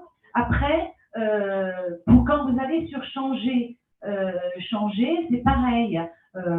J'allais sur changer, je faisais Le Mans changer. Pareil, les camions, les bagnoles, et vas-y, tu te pousses pas, allez hop, c'est pas grave, tu vas dans le, le fossé, puis on verra après. C'est un peu ça quand même, hein. Faut pas l'oublier. Vous parliez de la remontée, enfin vous parliez que chacun devait y prendre un peu, enfin devait faire attention à l'autre. Je suis d'accord. La remontée de la rue nationale, c'est quand même une rue que je pratique au moins 2 à 4 fois par jour. Cette remontée de rue nationale, que ce soit sur la grande partie ou que ce soit sur la petite partie, je peux vous assurer que même quand il y avait des travaux, les vélos remontaient et alors on y va. Hein, et puis vous vous poussez, parce que si vous ne vous poussez pas, le mec il reste rien, il passait quand même. Et pourtant j'ai été à vélo moi aussi. Et il remonte même à vélo dans le sens inverse de la voie. Ça ne les gêne pas. Et quand vous leur dites, une fois de temps en temps, on vous dit oui, mais sinon, le civisme, on ne connaît plus. Hein. Là, il y a du travail à faire. Et j'ai marqué, vous disiez, et par chance, on n'a pas eu d'accident grave. Et j'en suis contente. Mais par contre, je me dis que quand je vois des trottinettes m'arriver à toute burzingue dans le dos, ou que je vois un vélo, enfin que j'entends un vélo m'arriver à toute burzingue, je ne suis pas sûre que dans peu de temps, si ce n'est pas moi, que ce ne soit pas quelqu'un d'autre à qui ça arrivera et qui tombe parce que son dos sera cassé. Voilà. Et là, plutôt que d'attendre que quelqu'un se casse le dos, j'aimerais mieux qu'on prévoie le coup avant. Voilà. Parce que malheureusement, la colonne vertébrale, ça ne se remet pas aussi bien qu'une jambe. Hein. Voilà, c'était ce que je voulais faire comme remarque. Merci beaucoup. Merci madame pour ce témoignage, hein, donc qui effectivement partage d'expérience, sécurité et civisme, largement encore évoqué ce soir. Allez-y. Il y a plusieurs aspects qui méritent d'être détaillés. Alors, pour ce qui va être des liaisons hors agglomération, on soit clair, ça va dépendre aussi du statut. Ça va dépendre aussi du statut. On va peut-être être obligé on va pas être trop technique, mais en gros, si vous êtes sur une départementale qui relève du département, ce type d'aménagement, on n'aura pas forcément la main pour faire ce qu'on veut. Il va falloir négocier avec le département. La culture vélo n'est pas encore complètement, je vais le dire gentiment, elle n'est pas encore passée vraiment au niveau des aménagements sur le département. On a quelques soucis en particulier pour mettre des passages piétons, pour faire des aménagements cyclables hors agglo. Par contre, il faut que les aménagements, et là vous avez raison, il faut que les aménagements soient adaptés à l'usage. Si vous êtes sur une voie vélo qui à terme sera vraiment pratiquée la nuit et qui va être aménagée de façon correcte, il est tout à fait normal, s'il y a cette circulation-là, de l'éclairer. Par contre, à l'inverse, il faut être clair, on n'éclairera pas toutes les routes départementales ou nationales hors agglomération, parce que là, c'est tout simplement pas souhaitable et pas possible. Et il s'agit plutôt là, du coup, d'avoir un éclairage, une chasuble et tout ça quand on est hors agglomération pour être bien visible. La loi évolue. Et encore récemment, là, je ne sais pas si vous connaissez, sur les routes nationales, départementales, souvent vous avez une petite bande qui est goudronnée, qui n'est pas la chaussée elle-même, mais qui est un petit peu aménagée. Ils appellent ça des zones de délestage, ou je ne sais plus comment ils disent, pour que les voitures qui sont en perdition puissent s'arrêter. Et jusqu'à présent, il était interdit d'autoriser les vélos à rouler dessus, clairement. Et là, la législation a évolué, et désormais, moyennant qu'on s'assure que c'est suffisamment large, ça pourra être autorisé de faire rouler les vélos là-dessus. Si je vous donne une image, par exemple, quand vous sortez du Mans à Antares et que vous allez vers Mulsanne, vous avez un bas-côté qui est très correct. C'est pas très agréable de circuler avec la circulation qu'on a sur cette route-là, mais je préférerais voir les vélos circuler sur cette petite bande un petit peu à l'écart, maintenant que c'est autorisé, plutôt que d'être tout près de la circulation. Donc, et en plus, on va faire une piste derrière, ce ne sera pas l'enjeu, mais c'était pour vous donner une image de ça. Lorsque je vous disais qu'on n'a pas d'accidentologie, c'est pas que je dis pour rien faire. C'est pas du tout ça. C'est que je dis, si je dois mettre mes moyens prioritairement pour faire des aménagements, ça va être au contraire pour s'assurer que les conflits véhicules motorisés, mode doux, on puisse les protéger le plus possible. Après, il faut bien sûr, Kevin le disait, que les aménagements soient lisibles pour que les piétons ne se retrouvent pas à marcher sur les bandes cyclables, que les vélos aient suffisamment d'aménagement pour ne plus être légitimes à remonter sur un trottoir. Et effectivement, une fois qu'on aura tout fait bien, eh bien, vous aurez toujours ces 10 à 15%, excusez-moi d'abrutis, qui font n'importe quoi. Et ça, c'est valable pour les piétons, pour les cyclistes, pour les voitures. Et ça, on l'a vraiment tout mode de transport confondu. On a à peu près, et souvent, des fois, je me demande si ce n'est pas les mêmes qui descendent de la voiture, mais on l'a et on est obligé de faire avec. Et je ne dis pas que je m'en satisfais, mais je dis qu'à un moment donné, il n'y a plus d'aménagements qui peuvent empêcher les gens d'être des abrutis. Et que ça, on est vraiment à la limite de ce qu'on peut faire, et des fois, on se frappe la tête en disant que ce n'est pas possible d'être aussi incivique, aussi peu respectueux, aussi inconséquent dans son comportement. Et malheureusement, on aura toujours, il faut la limiter au maximum, mais on aura toujours cette petite marge. Alors, le principe des aménagements vélos, comme le principe des aménagements piétons, ce doit être, parce que le mode doux a la particularité d'être à la fois le véhicule et le moteur. Donc, si l'on doit demander a priori à quelqu'un de faire un détour, c'est celui qui est motorisé plutôt qu'à celui qui est son propre moteur. C'est-à-dire qu'en gros, et même dans la loi, c'est pas légitime de dire que les vélos ils passent pas là, ils doivent passer dans la rue d'à côté. C'est un principe. Si la rue n'est pas assez large, et bien, ça veut dire que cette rue doit être apaisée. Mais on n'a pas le droit de dire que cette rue est interdite et on va renvoyer la circulation dans la rue d'à côté. Merci beaucoup. Alors, on va voir si on a des questions en visio. Ouais, vas-y, c'est Julie, est-ce que tu peux donner?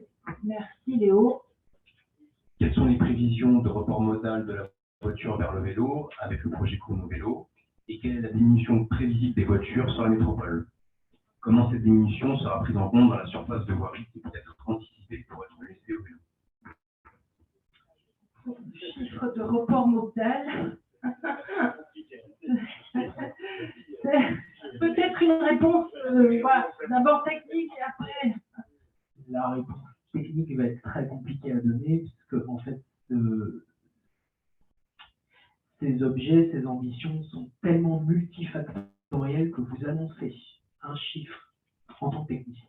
Vous annoncez un chiffre de dire notre projet va réduire de temps la part modale, sachant qu'il y a des sujets, et je ne me cache pas derrière, hein, il y a des sujets d'autant plus d'actualité sur le coût du prix des matières premières pour se déplacer, l'évolution du coût de la vie, etc., qui dépasse totalement notre projet.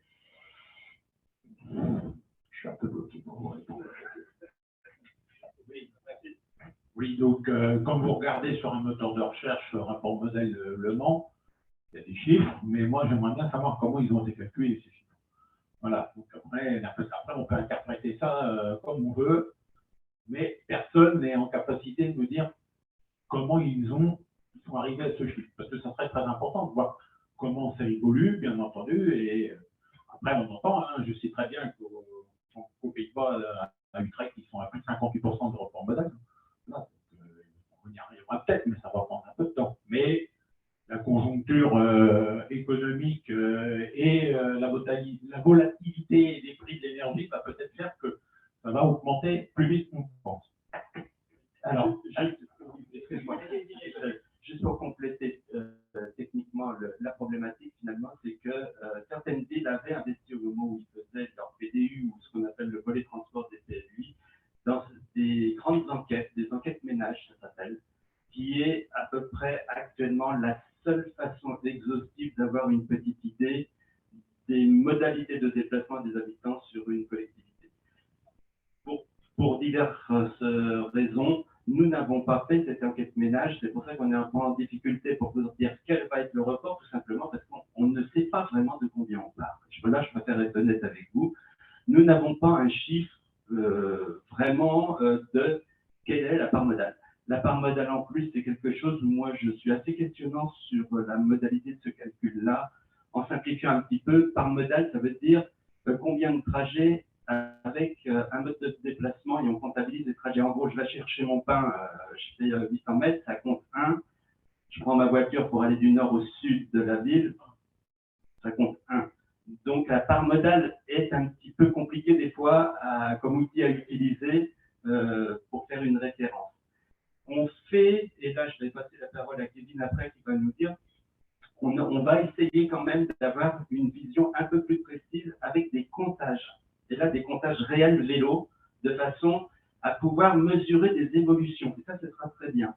Ça nous dira en gros quels sont les effets produits par nos aménagements. Kevin, je te laisse la parole là-dessus. Et effectivement, c'est ce que j'allais rajouter entre Thierry Touche et Rémi Mathieu. Nous sommes en train de mettre en place une logique de comptage vélo qui n'existait pas il y a encore peu. Aujourd'hui, on est plutôt sur des compteurs mobiles, donc on se déplace régulièrement et on commence à positionner des compteurs fixes pour avoir les données de manière annuelle et suivre sur le temps. On le fait de manière proactive, mais en plus, on va être obligé de le faire prochainement par la loi. La LOM nous oblige également. Mais c'était de toute manière la loi d'orientation des mobilités, pardon, le jargon technique. La loi d'orientation des mobilités, donc qui a renouvelé les enjeux, on va dire, en termes de mobilité à l'échelle du pays. Donc, mais voilà, c'est un sujet effectivement pour essayer d'avoir des données d'entrée qui viendront se coupler aux comptages qui, eux, existent de longue date, des voitures. Donc, du coup, on va pouvoir corréler l'augmentation, je l'espère, du nombre de cyclistes et la baisse, je l'espère, du nombre d'automobilistes. Léo, il y avait justement la deuxième partie de la question, c'était quelle anticipation des aménagements en surface en lien avec la diminution de la voiture. Est-ce que j'imagine que... Alors, oui, c'est plus technique que politique finalement comme réponse. L'ambition politique malgré tout, mais également technique, est d'avoir des aménagements cyclables qui répondent bien évidemment aux besoins actuels, mais qui anticipent par leur largeur notamment, quand c'est possible, c'est toujours la limite de l'exercice, des usages futurs. Ronan vous parlait de pouvoir doubler dans son couloir cyclable un vélo qui va plus lentement. Ça permet, quand on peut doubler dans son couloir, on peut également utiliser un vélo cargo, des fauteuils roulants plus ou moins larges, différents types. Donc voilà, l'ambition, elle n'est pas de dire on se limite à 1,50 m qui est le minimum d'absolu potentiel, mais de dire dès qu'on peut, on élargit pour être ambitieux, justement, et anticiper des flux futurs. Peut-être que la personne qui a posé cette question avait un référentiel national qui est sorti en début de l'année 2021. On se base au maximum sur ce référentiel national. Léo, est-ce qu'on n'a plus de questions? Alors, le monsieur n'a pas... Voilà, allez-y monsieur, allez-y. Bonsoir à tous. Déjà, merci et puis un grand bravo pour le projet. Du coup, je me présente, Brandon Le Faux, je fais le descentiste. J'habite Le Mans, donc vélo taffeur engagé. Donc, j'ai une question concernant, du coup, est-ce que d'autres communes voisines seront incluses dans le projet Chrono-Vélo à terme? Parce qu'en fait, tout simplement, mon grand-père avait la chance avant d'aller au travail à vélo. Et puis, du coup, je travaille moi-même dans une commune rurale. Et puis, ce n'est pas vraiment possible pour moi à cause du danger, entre autres des voitures, et puis aussi de la nuit, enfin, du travail décalé. Voilà, je vous remercie.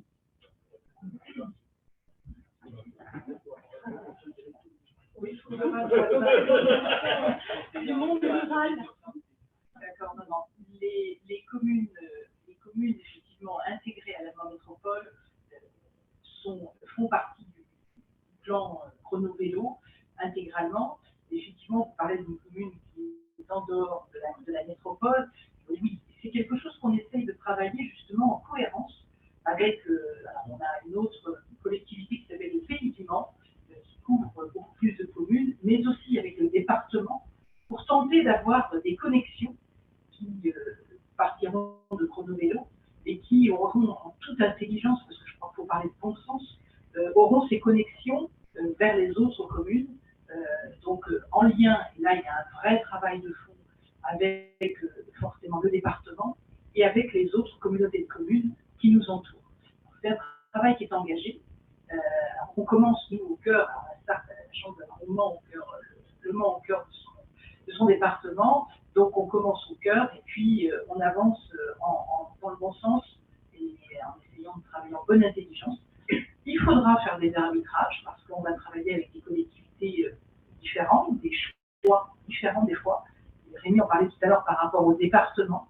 Donc on a aussi en métropole des voies départementales, donc nous n'avons pas de compétences, donc nous sommes obligés de travailler en concertation avec le département. Ça va bien se passer, on va y arriver, parce que l'ambition, mais oui, parce que l'ambition, et je crois qu'en tant qu'élu, c'est ça qui compte, l'ambition, elle est aujourd'hui partagée. Maintenant, la chronologie de chacun est un petit peu différente, mais voilà, l'intention, c'est d'aboutir à un schéma cohérent sur l'ensemble du département. En complément, effectivement, il y a ce travail avec le Pays du Mans qui est un enjeu fort, mais d'ores et déjà, deux communes, enfin une commune et une commune plus son interco, sa communauté de communes, sont associées. La commune de Saint-Pavas, qui était très proactive d'entrée de jeu sur le sujet, parce que notamment ils ont une liaison du bourg de Saint-Pavas vers le collège de Coulennes, qui est très important pour eux. Donc comme ils ont un projet de piste cyclable jusqu'à leur liste de communes, on s'est mis autour de la table pour dire que ce serait bien que notre propre piste cyclable qui va jusqu'à Saint-Pavas soit du même côté de la route. Donc ça, voilà, c'est un travail en juste bonne intelligence, où ça compte. Et sur un travail plus important, la commune de Changé, avec la communauté de communes du sud-est du Pays Manceau, eux ont déjà un plan vélo qui est un peu concomitant au nôtre en termes de planning. C'est la seule communauté de communes autour de chez nous. Et du coup, là, il y a un travail avec eux, notamment sur les liaisons Changé-Le Mans et Changé-Champagné. Parce que Changé a cette force, on va dire, d'être entre deux communes importantes, notamment en termes d'emploi. Donc, ils ont aussi un enjeu. Donc ça, cette réflexion est déjà actionnée avec eux.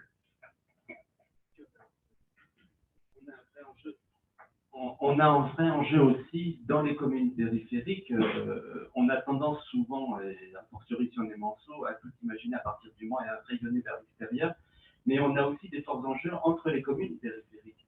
Parce qu'il ne faut pas oublier que bien souvent, les communautés de communes, il y a des équipements qui sont mutualisés. Et donc, il est tout à fait fréquent que le club de foot, ce soit deux communes et qu'on ait des trajets d'enfants qui parfois ne sont pas très longs, vont faire 3-4 km, mais qui sont faits systématiquement en véhicule motorisé parce qu'il n'y a pas d'aménagement sécur pour les faire.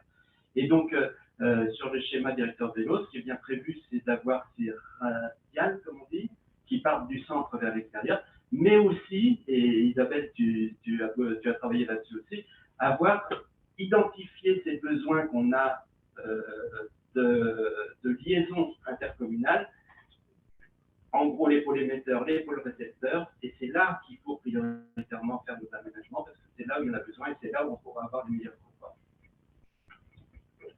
Monsieur, allez-y, oui, monsieur. Oui, André Charlot, Le Mans. C'est juste une demande de traduction en français. Vélo tapeur. C'est technique aussi. Oui, alors c'est très technique, ça vient du mot taf que tout le monde connaît dans le langage populaire. Donc c'est des gens qui vont au travail à vélo, parce que le vélo, c'est un moyen de déplacement qui n'est pas que ludique. Voilà, le week-end, il y en a qui font ça en micra, mais il y a aussi des gens qui vont au travail à vélo. C'est très très important.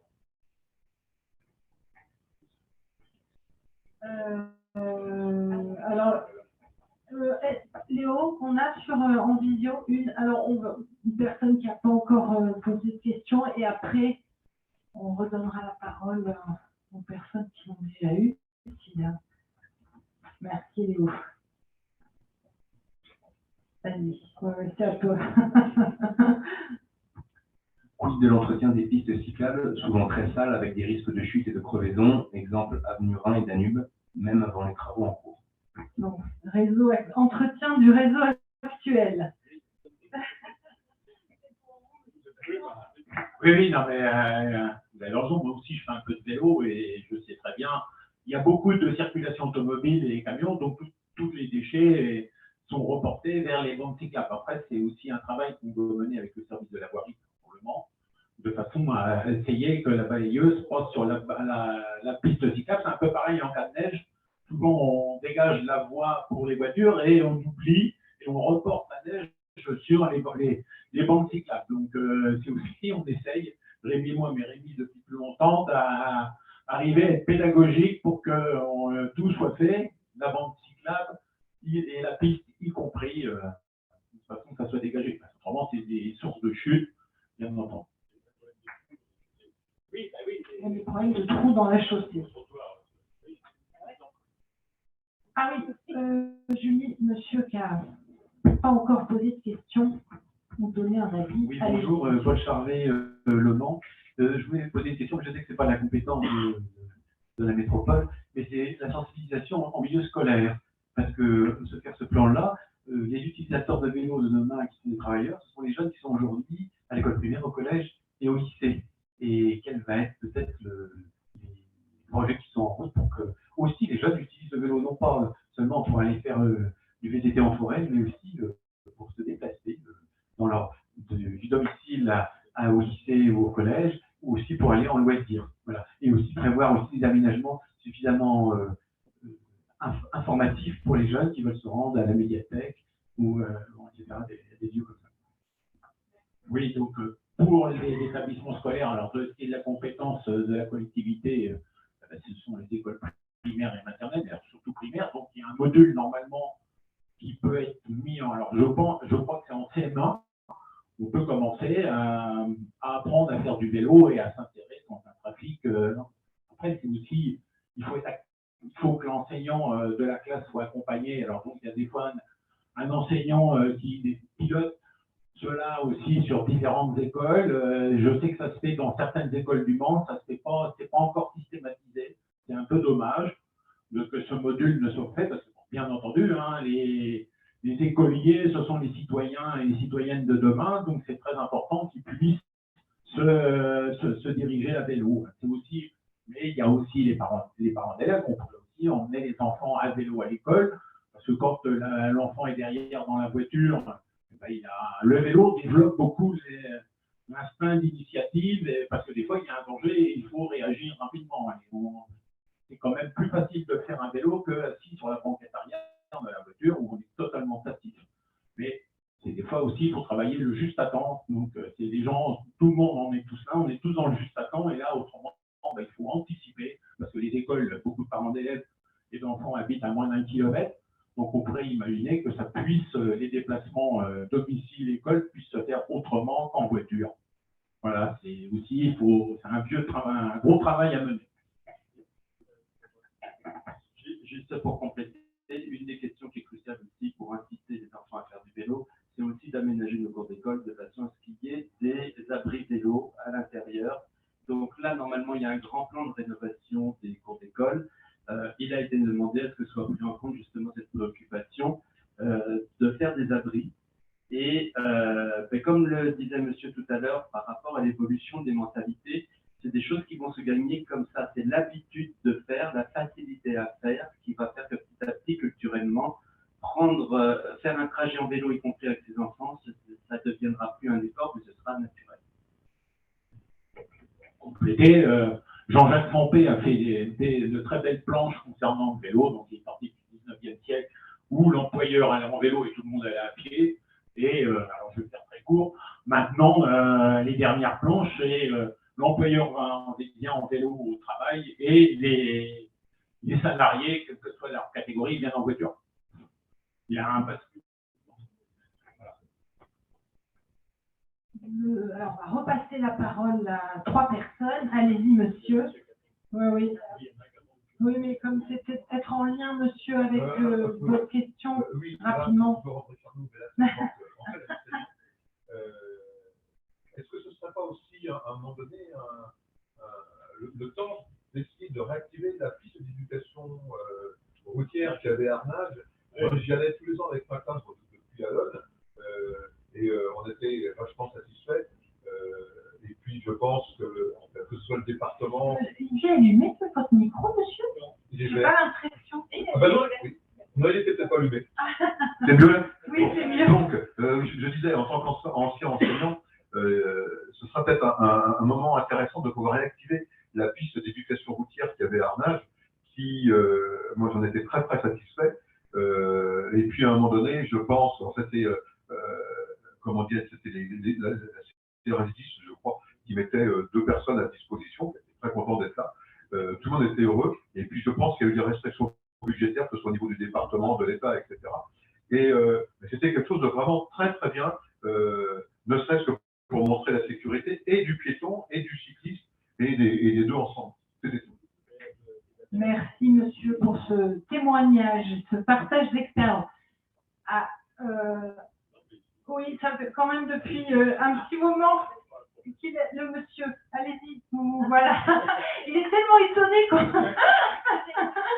Est-ce que vous ne voyez pas, monsieur, mais il attend depuis un petit moment. Non, on vous donne la parole à vous. Oui, c'est très court, je vous rassure. Oui, on n'est pas inquiet. Ça va. Oui, je reviens sur la largeur de l'unidirectionnelle. Hein, je cite monsieur, 1,50 m au minimum. On n'y est pas hein, sur la pente cyclable au Mans. Il y a plein d'exemples en tête. Hein. Moi, j'en ai un qui me vient en tête, c'est Cap-Fourgonnière. Hein, on est à 50 cm. Hein. Et c'est récent, hein, Cap-Fourgonnière, c'est Jean Jaurès, c'est Georges Durand, c'est tramway, hein, donc c'est tout chaud. Hein. Voilà, bon, voilà, 50 cm, il fallait oser. Quoi. Bref, pour répondre à Madame le maire, c'est vraiment très intéressant. Hein. La Chaussy-Doux, la conséquence collatérale positive, c'est qu'il y a plus de vélos, donc les voitures ralentissent. Ça, j'adore cet argument. C'est-à-dire qu'en fait, le cycliste, il en devient un ralentisseur vivant. C'est génial au niveau de la sémantique. Ben moi, j'ai pas envie. Je m'excuse, hein. J'ai un fils de 6 ans. J'essaie de faire du vélo tant bien que mal au Mans et aux alentours du Mans, quand le peu de pistes qu'il y a. J'ai pas envie. J'ai pas envie que mon enfant de 6 ans soit un ralentisseur vivant. Ça ne m'intéresse pas. Voilà. Merci. Dans le sens que vous le prenez, moi non plus, personne ne devienne ralentisseur vivant. Ce que j'ai voulu dire, c'est que c'est vraiment une très petite route de campagne, vous la connaissez, puisque sans doute vous y avez déjà été. Et le comportement de l'automobiliste a changé, c'est tout. C'est ça que je veux dire. Et que moi, je ne voyais pas le rapport avec le ralentisseur vivant, que je n'ai envie que personne ne devienne. Mais très sincèrement, pour la pratiquer encore très régulièrement, le comportement a changé et le partage, on a parlé du partage tout à l'heure. Et quand on sait qu'avec nous sur la chaussée, il y a du partage, je pense qu'en tant qu'automobiliste, on a un comportement qui change. Voilà, c'est ça que je voulais dire simplement. Sur le Chaussy-Doux, parce qu'on en parle beaucoup ce soir, et il y a une chose qui n'a pas été dite tout à l'heure, et qui a ses limites dans le Chaussy-Doux et qui a été mis en application à Saint-Georges-du-Bois, pour celle que je connais, parce que ça s'y prêtait, c'est la lisibilité en ligne droite. Parce qu'effectivement, un Chaussy-Doux, il y a une règle, il faut avoir de la visibilité sur sur la longueur.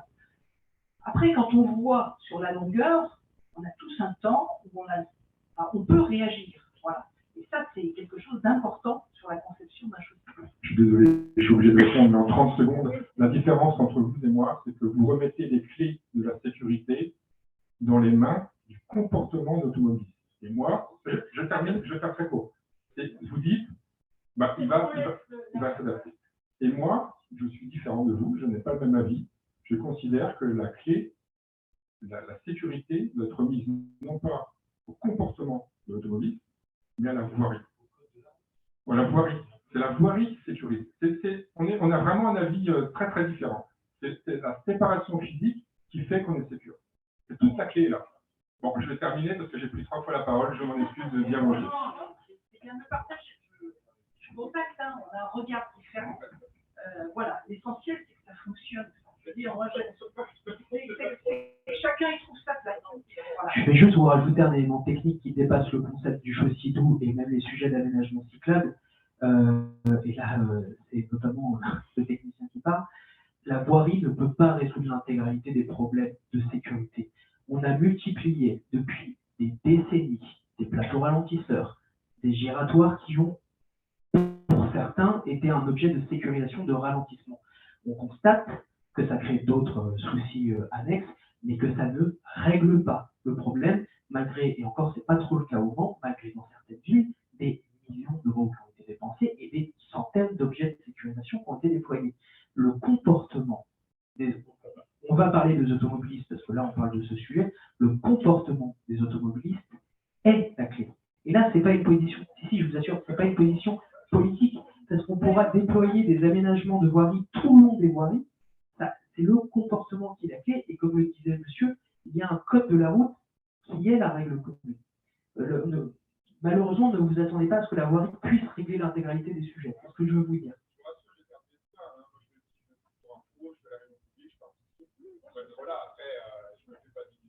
Je ne vous parle pas des pistes cyclables, je vous parle en règle générale. Je sors du...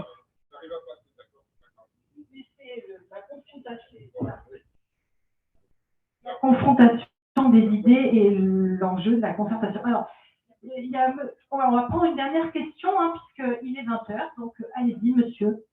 Oui, allez, c'est vrai, monsieur, qu'on vous l'a promis, on vous redonne. Rapidement, monsieur, allez-y. Bonjour, Stéphane Coulalier, Le Mans. Je partage ma vie, moi, entre Le Mans et Nantes. Alors, il n'y a pas photo entre Le Mans et Nantes sur la qualité du circuit vélo entre Nantes et Le Mans, outre l'aspect que les pistes cyclables à Nantes sont très sécurisées et très respectées. J'attribue beaucoup cette sécurité au vélo à Nantes au comportement des automobilistes, du fait qu'ils ont une vitesse qui est très limitée. Elle est très limitée, sans doute, par une pédagogie, par l'histoire, par le fait qu'ils soient habitués au vélo, mais également par des contraintes fortes qu'il y a sur les rues. On ne se limite pas à des plateaux ralentis. Les contraintes sont beaucoup plus fortes. Il y a des, comment on peut appeler ça ? Des chicanes, des sens alternés, des voies montantes, des voies descendantes, qui sont là pour réguler la vitesse et qui sont vraiment là pour minorer la vitesse. D'autre part, des voies à 30 km/h à Nantes sont légion. Au Mans, c'est pas ça. Alors je sais que dans une ville d'automobile, où chaque morceau se prend pilote, mais je trouve que la vitesse devrait être beaucoup plus limitée. Alors je ne sais pas si dans le cadre de ce plan vélo, il est envisagé de faire des réductions, des contraintes de la vitesse sur les routes. Je pourrais parler du boulevard Jean-Mac, je pourrais parler de la Viollet-José, de la rue de Lénier. Ce sont des endroits où ça roule très vite par rapport à ces pistes cyclables.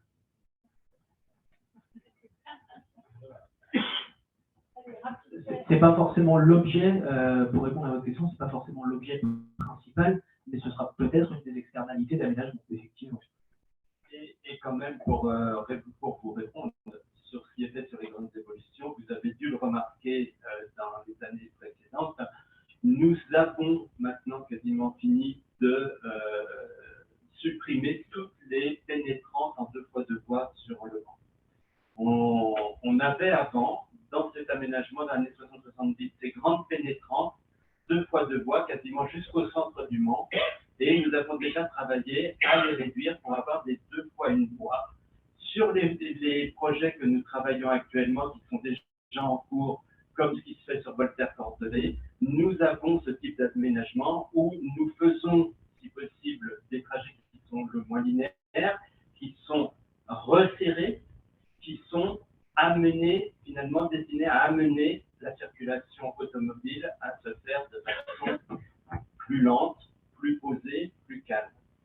Ceci dit, et vous avez raison de le dire, et on retombe sur nos questions de mentalité, il faut bien tenir le manche quand même, parce que j'aime mieux vous dire que quand vous touchez à la sacro-sainte fluidité de la circulation automobile, moi je suis confronté toutes les semaines, et bien il faut tenir le cap parce que c'est pas simple. Hein. Vous avez dû entendre parler de ce fameux rond-point en bas du tunnel, etc., où on nous demande sans arrêt, mais faites en sorte qu'on puisse circuler plus vite. Et on est obligé de dire aux gens, non, ce n'est pas l'objectif.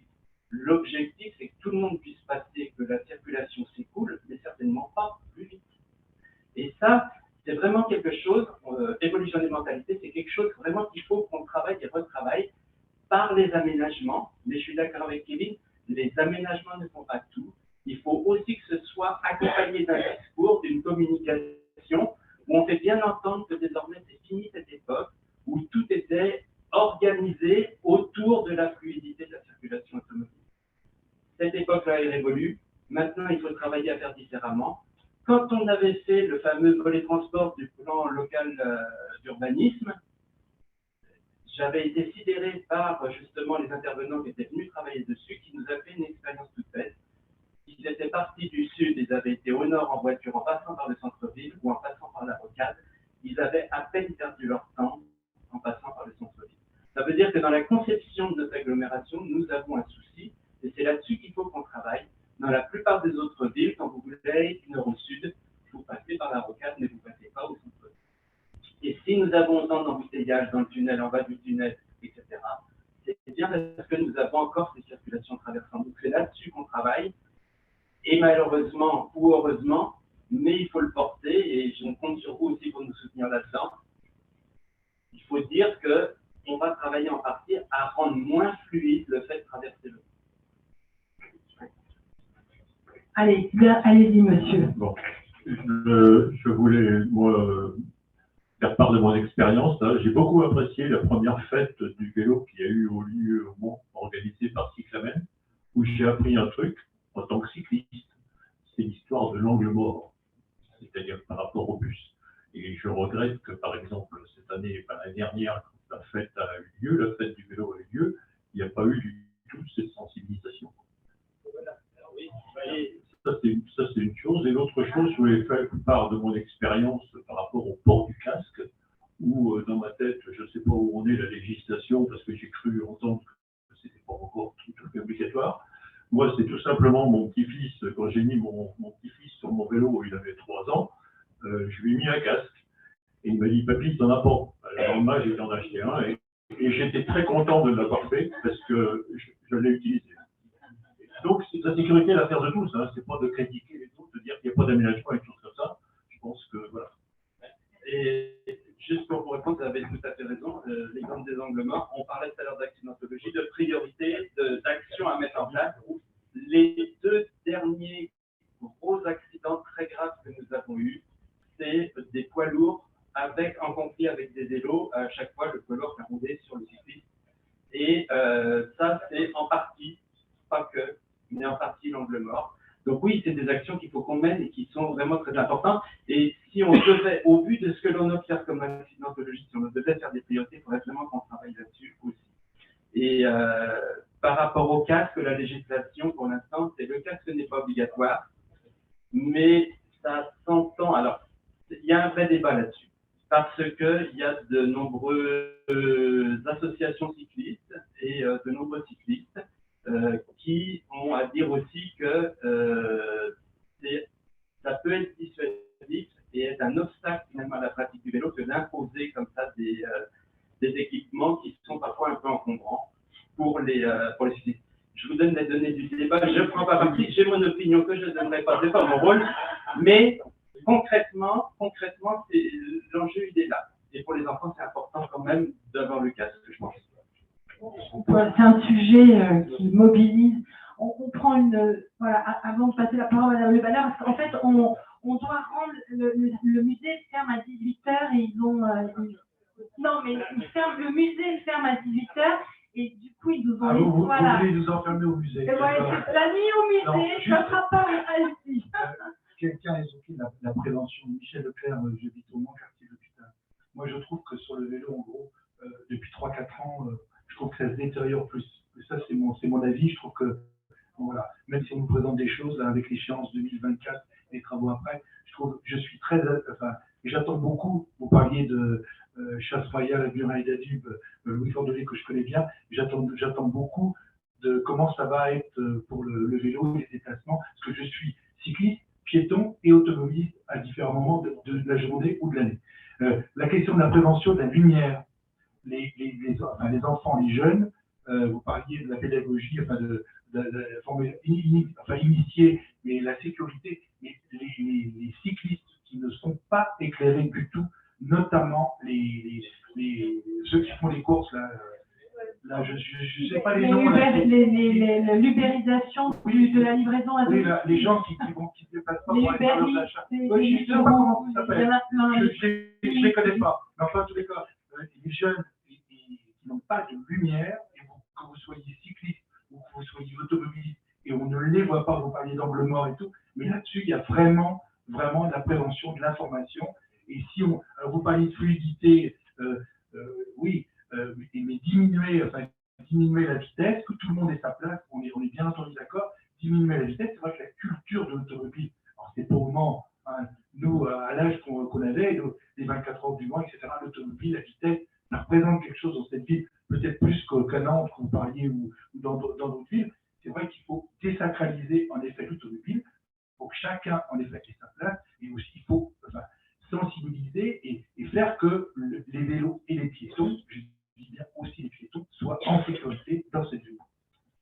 Merci beaucoup, monsieur, pour ce témoignage. Donc, il est 20h10, non? Donc, nous allons passer la parole à Madame Le Balleur et nous allons clore la réunion. Et je vous rappellerai les moyens encore que vous avez pour contribuer. Conclure, c'est peut-être, vous avez eu les mots de la fin, parce que je pense que dans ce monde de notre société, je pense, et on pense, que tout peut changer. Et effectivement, je pense que dans le projet Chrono-Vélo, c'est quand même un mouvement qui est engagé pour que les choses et les cohabitations entre automobilistes et vélos demain se passent. Voilà, moi je voulais vous remercier, vous, les gens qui sont en ligne, en visio, pour cette concertation, celle d'aujourd'hui, celle de voilà quelques semaines. C'est vos contributions qui, vous l'avez vu, dont on a déjà pris en compte un certain nombre de choses. Celles de ce soir vont apporter des choses nouvelles aussi. Moi, je retiens celle qui était juste sur l'éducation des enfants. Je pense qu'il faut qu'on y regarde de près parce qu'on a des choses à faire là-dessus. On a sans doute à amplifier ce côté peut-être qui existait autrefois parce qu'on avait fait plus en vélo quand on était avant. Oui, mais même encore avant, je pense qu'il y avait une habitude du vélo.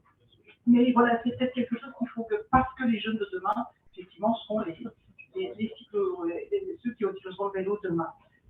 Voilà, et puis vous dire pour terminer qu'en parallèle de ce projet Chrono-Vélo, au niveau de la métropole, on organise comme depuis plusieurs années les semaines de la mobilité. Et cette année 2022, ce sera fin septembre. Et c'est un bon moment pour partager effectivement à plusieurs niveaux, au niveau des entreprises, au niveau de l'université, on n'en a pas parlé tout à l'heure, mais en termes de promotion du vélo, les universités sont des lieux importants, les entreprises, les communes, voilà, pour enclencher cette démarche vélo demain, plus de vélo demain. Donc voilà, donc c'est en pleine préparation avec des actions en fin septembre, donc je vous y invite. Merci encore et pardon, très bien. Oui, voilà, donc vendredi minuit, je participe.lemans.fr. Donc si d'ici là, suite à la réunion de ce soir, d'autres idées vous viennent en complément, d'autres éléments à prendre en compte dans le projet, ben voilà, déposez votre avis sur la plateforme. Ben, merci beaucoup à tous et bonne soirée. Merci. et merci aux personnes en visio également. Bonne soirée.